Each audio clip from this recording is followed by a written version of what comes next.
சரி, மத்த கட்சி தானே 1000 2000 கொடுக்குறாங்க, உங்க தலைவரும் நீங்க 2500 ரூபாய் கொடுக்கறதுன்னு சொல்லியிருக்காரு மகளிருக்கு அப்படின்னு கூட நீங்க நினைக்கலாம்.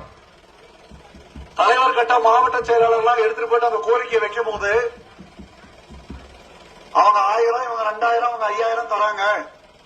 காசுக்காக பார்க்க கூடாது. நம்ம வீட்டில் இருக்கக்கூடிய தாய்மார்கள் அவங்களுக்கு என்னடா பண்ணலாம் போது அவருடைய வார்த்தைகள் எல்லாம் நீங்க நோட் பண்ணி பாருங்க. மாதந்தோறும் மளிகை பொருட்கள் வாங்குவதற்காக ஒரு குடும்பத்துக்கு 2500 ரூபாய் கொடுக்கறேன்னு சொல்லியிருக்காரு. காசு கொடுக்கறேன்னு சொல்லல, அவர் நிர்ணயம் பண்ணி தான் கொடுத்திருக்கிறார். தாய்மார்கள் யார்கிட்டையும் போய் நிக்க வேண்டாம். ஒரு பேசிக்கா ஒரு மளிகை பொருள் வாங்குறதுக்காக நான் 2500 ரூபாய் கொடுத்துறோம். தரமான பொருட்கள் ரேஷன் கடையில வழங்கப்படும். ஒரு இளைஞர்கள் ஒருத்தருக்கு கட்டாயமா வேலை கொடுத்துறேன்னு சொல்லிட்டாரு. இன்னொரு ஒரு இளைஞர் பட்டதாரி படிச்சுக்கிறான், அவனுக்கு என்ன பண்ணலாம் அப்படின்னா அவருக்கும் மாதந்தோறும் ஒரு 4000 ரூபாய் பணத்தை கொடுக்கிறாரு. நீ அப்பா அம்மா போய் தொந்தரவு பண்ணாத, உனக்கு அப்ளிகேஷன் ஃபீஸா நீ வாங்கிக்கோ.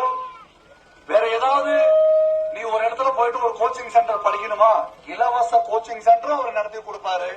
ஒரு போக்குவரத்து செலவு கூட நீ கொடுன்னு சொல்லிட்டு அவரா நிர்ணயம் பண்ணிருக்காரு. அப்போ அவர் கொடுத்து இருக்கக்கூடிய வாக்குறுதிகள் அத்தனையும் நம்ம பார்த்தோம் அப்படின்னா ஏதோ மக்களுடைய ஓட்டை கவரத்துக்காக அவர் அந்த வாக்குறுதியை கொடுக்கல. என்ன செய்ய முடியுமோ அதை மட்டும்தான் அவர் வாக்குறுதியா கொடுத்திருக்கிறார். வாக்குறுதி கொடுத்து ஓட்டு வாங்கி வாக்குறுதிகளே நிறைவேற்ற முடியாத இருக்கக்கூடிய கட்சிகள் மத்தியில நாம வந்தா என்ன செய்ய போறோமோ அந்த வாக்குறுதியை மட்டும் மக்கள்கிட்ட கொண்டு போய் சேர்த்துங்க. அதுதான் தளபதி சொல்லியிருக்காரு.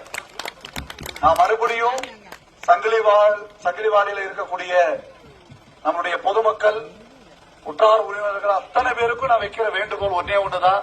நான் மறுபடியும் உங்களை மன்றாடி கேட்டுக்கிறேன்.